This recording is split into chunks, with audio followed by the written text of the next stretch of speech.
Hey everyone, today I wanted to work on a succulent wreath tutorial. It's one of my most popular wreaths, I think probably because it's summer, is the season of the succulent. So I wanted to just do a brief tutorial and show you how I put them together.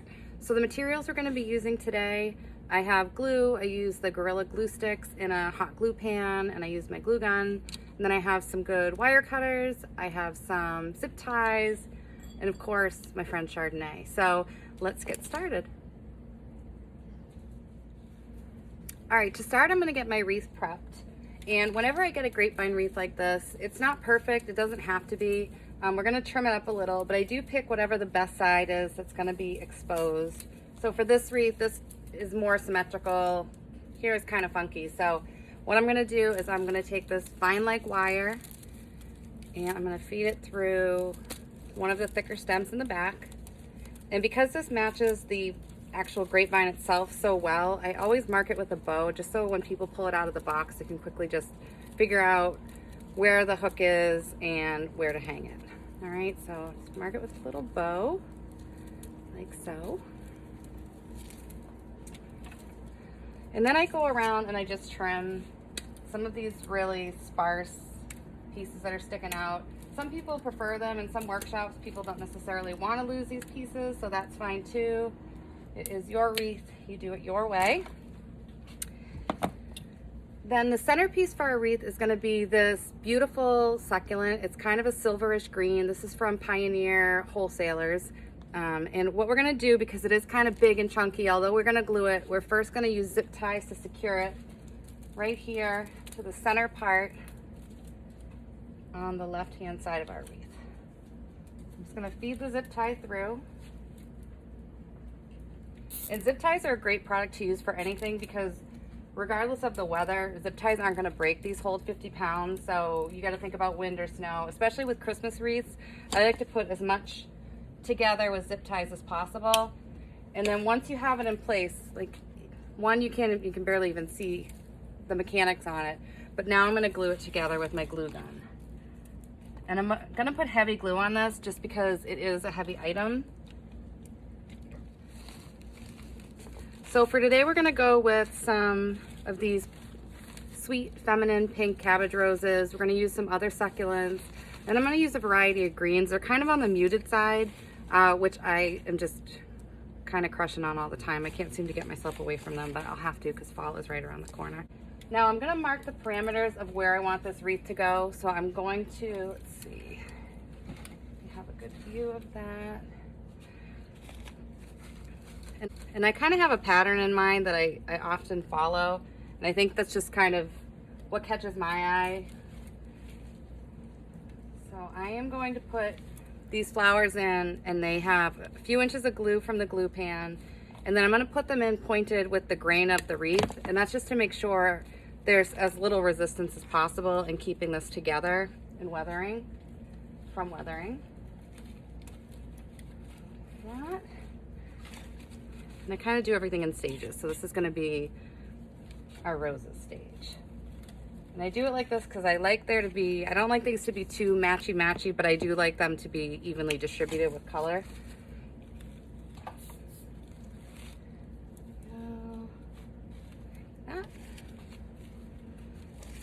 So what I find interesting about succulents is that they are known to be, they're known for a lot of things, but they're known to be a good condolence gift, which I never knew.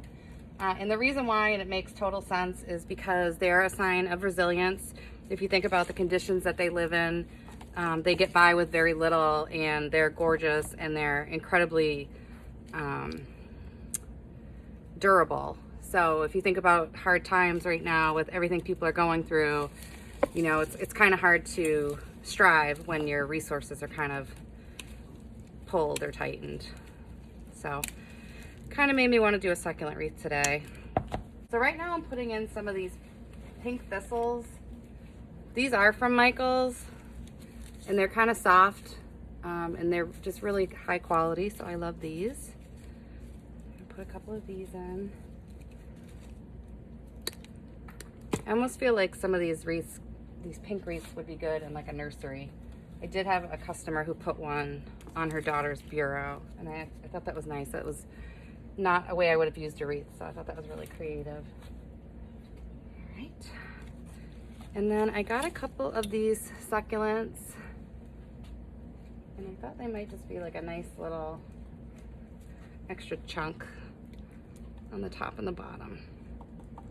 You can see I've got about 1.5 inches of glue. I'm gonna make this, it's obviously not the centerpiece, but I do want it to really stand out up top. One there. I'm gonna add one to the bottom.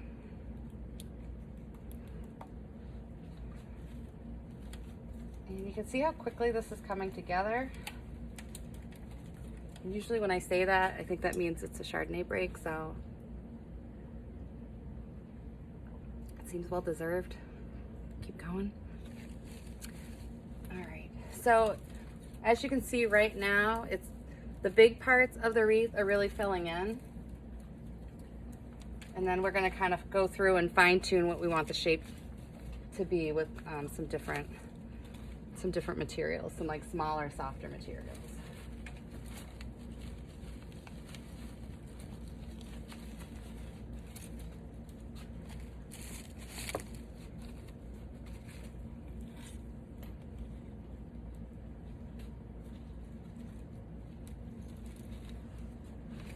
Okay, this is going to be our last cabbage rose, I think.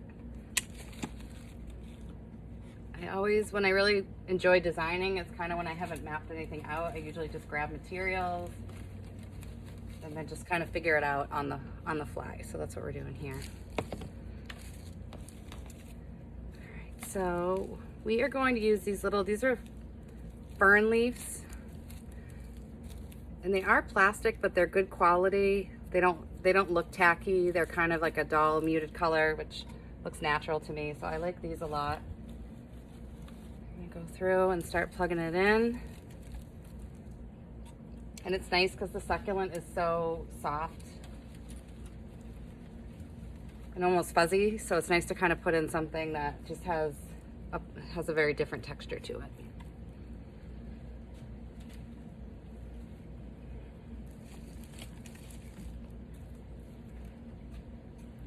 I don't want to jinx it, but 4 out of my 5 dogs are in this room right now, and no one's barking or fighting, so it could be some type of miracle.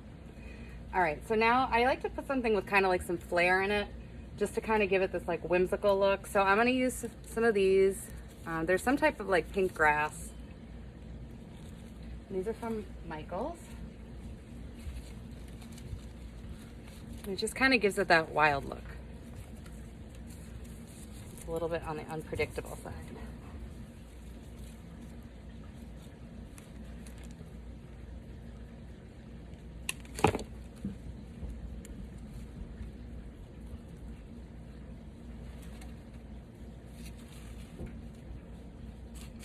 I definitely may have jinxed it because all 4 dogs are on the move right now.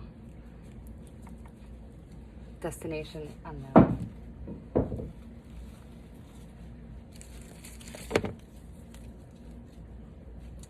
Kind of like this, like peeking out too from behind the succulent. All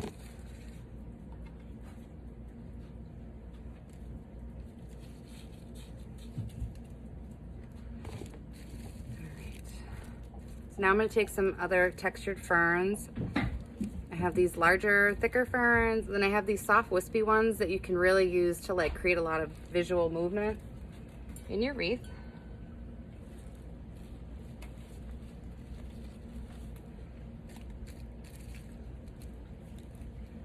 I always feel like when you're doing something you love, it really does come together very, very easily. So freestyle designing is always really fun. Then as we're going through, if there's something that I'm not sure I like, usually I'm gonna pull this, I take it out, because if my first instinct is that I don't like it, my guess is it's gonna bother me. And as you can see, there's all these glue strands. That's fine, I just throw them back in the glue pan. All right, so now we're gonna work with some of these wispy ferns.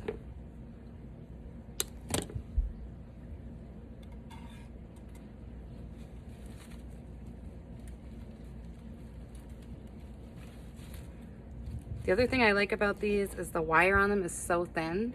These like tiny, tiny ones. So you can really kind of sneak them in anywhere where there's a little bit of a gap.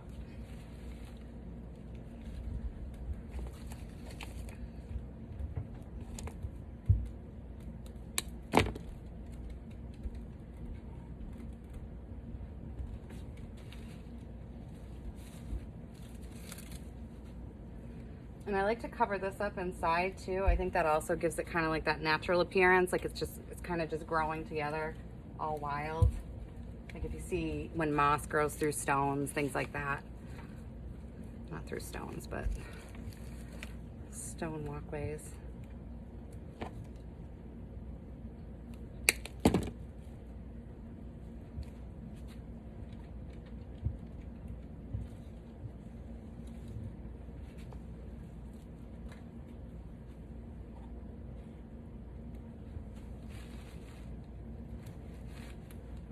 And if you get glue on other pieces or other materials while you're making it, it's fine. At the end, we're just gonna use a hair dryer and just kind of melt them all off and pull them off.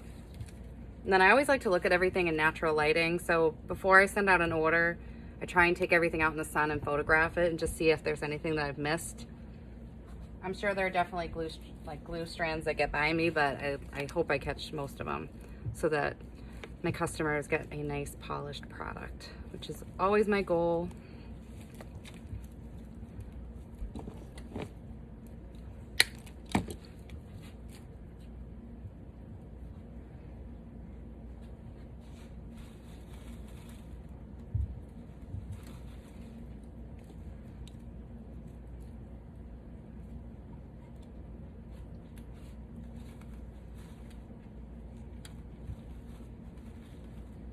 Yeah, I did that one in the wrong direction.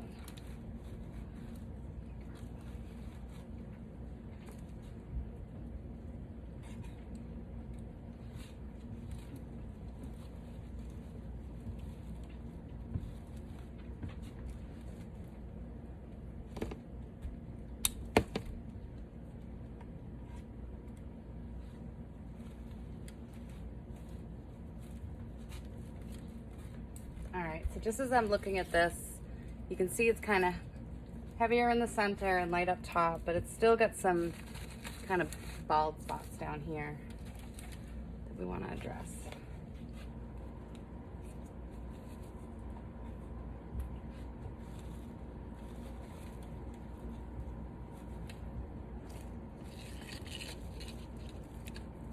I'm gonna use some of these little pink accent flowers.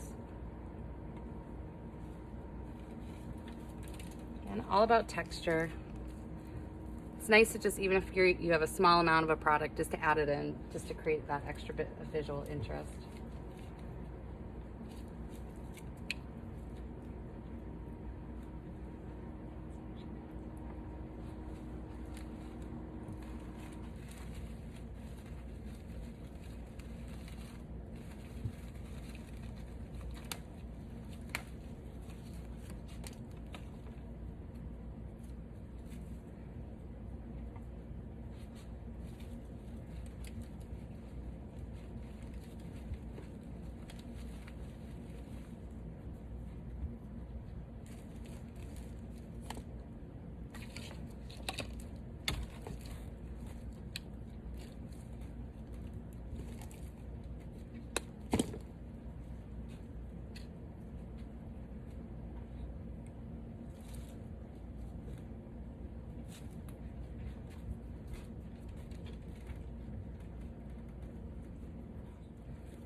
So I'm gonna pull this out. I put too much of the same product in one spot.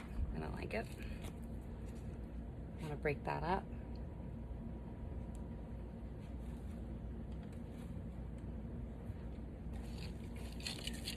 All right, what do we you thinking? Sometimes it's like, how do you know when you're done? And then what happens when you're doing a project and it really frustrates you and it's just not coming out the way that you want? For that, I always suggest just walking away and taking a break. Take a sip of wine, do whatever, and just come back with like a fresh pair of eyes.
Bent.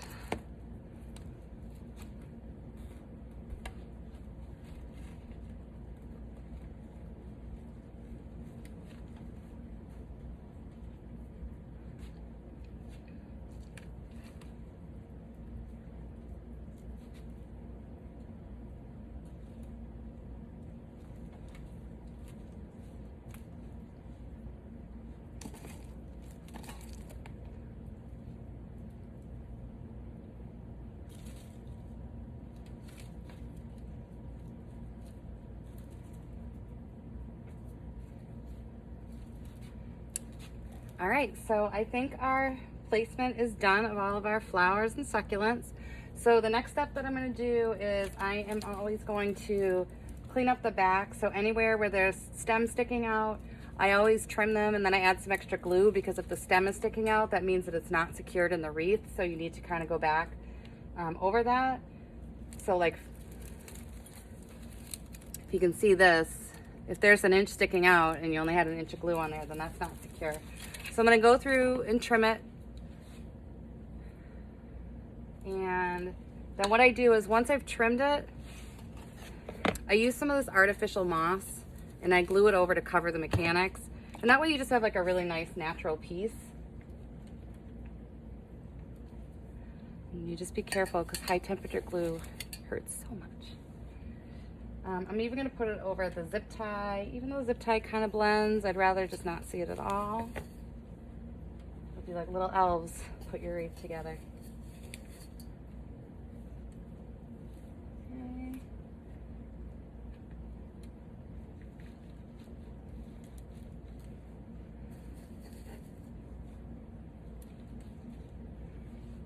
All right, and then there's some debris that I missed here. So even if it's not seen on the front, you want to take it out. And then the last step is that you are going to use your blow dryer just to get all the... All right, here we have our soft and sweet succulent wreath. You can see everything kind of pulled together nice and naturally, and soft and flowy. So I am going to take some follow-up pictures of this on my house and post them. And I want to thank you for tuning in. Be well.